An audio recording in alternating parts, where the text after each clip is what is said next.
بسم اللہ الرحمن الرحیم الحمد للہ رب العالمین والصلاة والسلام علی خاتم الانبیاء والمرسلین اما بعد عن ابن مسعود رضی اللہ تعالیٰ عنہ قال قال رسول اللہ صلی اللہ علیہ وسلم من قرأ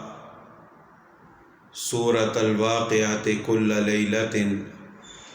لم تصبه فاقة أبدا او كما قال رسول اللہ صلی اللہ علیہ وسلم۔ بحیثیت مسلمان ہر انسان کی یہ کوشش ہوتی ہے کہ وہ رزق حلال کمائے اور کھائے اور حرام سے بچنے کی کوشش کرتا ہے۔ بعض اوقات وہ حلال کھانے کی وجہ سے تھوڑے رزق پر صبر کر لیتا ہے تاکہ حرام سے وہ اپنے آپ کو بچا لے، لیکن بحیثیت انسان کو یہ فکر بھی لاحق ہوتی ہے کہ وہ رزق حلال کیسے کمائے، اور شریعت کا حکم بھی ہے کہ رزق حلال کمانے کے لیے انسان کوشش کرے۔ تو جہاں پر انسان محنت اور کوشش کرتا ہے وہاں پر اس کو اللہ تعالیٰ کی ذات پر بھروسہ اور توکل بھی کرنا چاہیے، کیونکہ اللہ تعالیٰ ہی رزاق ہیں۔ جو ذات انسان کو پیدا کرتی ہے وہی اس کے رزق کا انتظام بھی کرتی ہے، اور اس کے ساتھ ساتھ ان وظائف، ان دعاؤں کا اہتمام کرنا چاہیے جن کی وجہ سے رزق میں برکت ہوتی ہے۔ قرآن و حدیث میں کئی ایسے وظائف ہیں، دعائیں ہیں جن کی وجہ سے اللہ تعالیٰ انسان کے رزق میں برکت پیدا فرماتے ہیں۔ لیکن ایک بات یاد رکھنی چاہیے کہ ان دعاؤں کو، ان وظائف کو پڑھتے وقت نیت یہ ہونی چاہیے کہ میں اللہ تعالیٰ کی رضا کے لیے پڑھ رہا ہوں۔ یعنی اگر قرآن پاک کی آیت پڑھے، کوئی سورہ پڑھے یا کوئی حدیث مبارکہ پڑھے، کوئی مسنون دعا پڑھے، چاہے وہ رزق میں برکت کے لیے ہو یا کسی بھی دنیاوی فائدے کے لیے ہو، نیت یہ ہونی چاہیے کہ میں اللہ تعالیٰ کی رضا کے لیے پڑھ رہا ہوں تاکہ اللہ تعالیٰ کی خوشنودی اور رضا حاصل ہو جائے۔ اگر انسان اللہ تعالیٰ کی رضا اور خوشنودی کے لیے پڑھے گا تو اس کا جو دنیاوی فائدہ ہے وہ خود بخود ساتھ حاصل ہو جائے گا۔ لیکن اگر انسان کی نیت یہ ہو کہ میں یہ آیت اس وجہ سے پڑھ رہا ہوں کہ مجھے یہ دنیاوی فائدہ حاصل ہوگا، یہ دعا میں اس وجہ سے پڑھ رہا ہوں تاکہ مجھے دنیا میں فلاں کامیابی مل جائے، تو ایک تو اس دعا اور اس وظیفے کے اندر وہ اثر نہیں رہتا جو ہونا چاہیے، اور دوسرا یہ کہ اللہ تعالیٰ کی رضا بھی حاصل نہیں ہوتی۔ تو نیت تو یہ ہو کہ میں اللہ تعالیٰ کی رضا کے لیے پڑھ رہا ہوں، اور اس کا جو دنیاوی فائدہ ہوگا وہ خود بخود اللہ تعالیٰ عطا فرمائیں گے۔ تو اسی طرح رزق میں برکت کے لیے اور فقر و فاقہ سے بچنے کے لیے ایک مسنون وظیفہ ہے جو رسول اللہ صلی اللہ علیہ وسلم نے ارشاد فرمایا ہے۔ حضرت عبداللہ ابن مسعود رضی اللہ تعالیٰ عنہ فرماتے ہیں کہ رسول اللہ صلی اللہ علیہ وسلم نے فرمایا کہ جو شخص روزانہ رات کو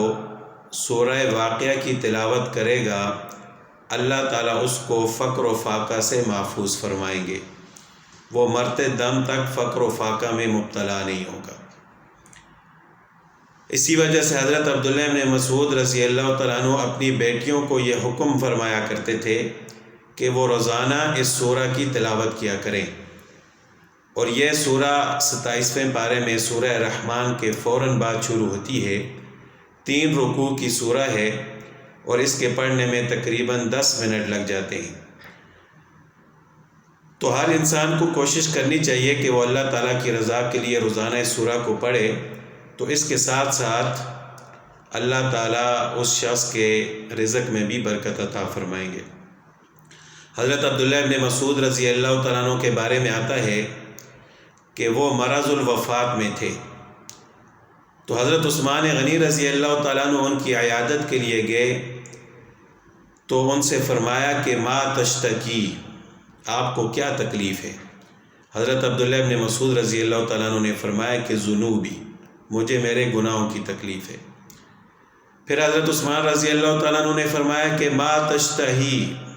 آپ کیا چاہتے ہیں، آپ کو کس چیز کی ضرورت ہے؟ حضرت عبداللہ ابن مسعود رضی اللہ تعالیٰ عنہ نے فرمایا کہ رحمت ربی، میں اپنے رب کی رحمت چاہتا ہوں۔ پھر حضرت عثمان غنی رضی اللہ تعالیٰ عنہ نے فرمایا کہ میں آپ کے لیے معالج، طبیب کا انتظام کرتا ہوں جو آپ کا علاج کرے۔ تو حضرت عبداللہ ابن مسعود رضی اللہ تعالیٰ عنہ نے فرمایا کہ الطبیب امرضنی، طبیب نے ہی تو مجھے بیمار کیا ہے، یعنی طبیب جو ہے وہ سب سے بڑی ذات اللہ تعالیٰ کی ہے، سب سے بڑے طبیب اللہ تعالیٰ ہیں، اللہ تعالیٰ نے بیمار کیا، اللہ تعالیٰ ہی شفا عطا فرمائیں گے۔ پھر حضرت عثمان غنی رضی اللہ تعالیٰ عنہ نے فرمایا کہ میں آپ کے لیے جو ہے بیت المال سے کچھ عطیہ دے دیتا ہوں تاکہ آپ کی ضرورت پوری ہو جائے۔ تو حضرت عبداللہ ابن مسعود رضی اللہ تعالیٰ عنہ نے فرمایا کہ لا حاجت لی فیہا،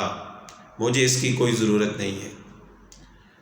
تو حضرت عثمان غنی رضی اللہ تعالیٰ عنہ نے فرمایا کہ آپ وہ عطیہ لے لیں، آپ کے بعد آپ کی بیٹیوں کو کام آئے گا۔ تو حضرت عبداللہ ابن مسعود رضی اللہ تعالیٰ عنہ نے فرمایا آپ کو میری بیٹیوں کے بارے میں فقر و فاقہ کی فکر ہے کہ وہ میرے مرنے کے بعد فقر و فاقہ میں مبتلا ہو جائیں گی، حالانکہ میں نے ان کو سورہ واقعہ پڑھنے کی تاکید کی ہے، وہ روزانہ رات کو سورہ واقعہ پڑھتی ہیں، اور میں نے رسول اللہ صلی اللہ علیہ وسلم سے سنا ہے کہ جو شخص روزانہ رات کو سورہ واقعہ کی تلاوت کرے گا اللہ تعالیٰ اس کو کبھی بھی فقر و فاقہ میں مبتلا نہیں فرمائیں گے۔ تو اس سورہ مبارکہ کی فضیلت اور برکت، دنیاوی فائدہ یہ ہے کہ اللہ تعالیٰ اس سورہ کی تلاوت کرنے والے شخص کو کبھی بھی فقر و فاقہ میں مبتلا نہیں فرمائیں گے۔ تو ہر انسان کو کوشش کرنی چاہیے کہ وہ روزانہ رات کو اللہ تعالیٰ کی رضا کے لیے سورہ واقعہ کی تلاوت کرے، اور اس کا جو دنیاوی فائدہ ہے اللہ تعالیٰ خود بخود اس بندے کو عطا فرمائیں گے۔ اللہ تعالیٰ ہم سب کو عمل کی توفیق عطا فرمائے۔ وآخر دعوانا الحمدللہ رب العالمین۔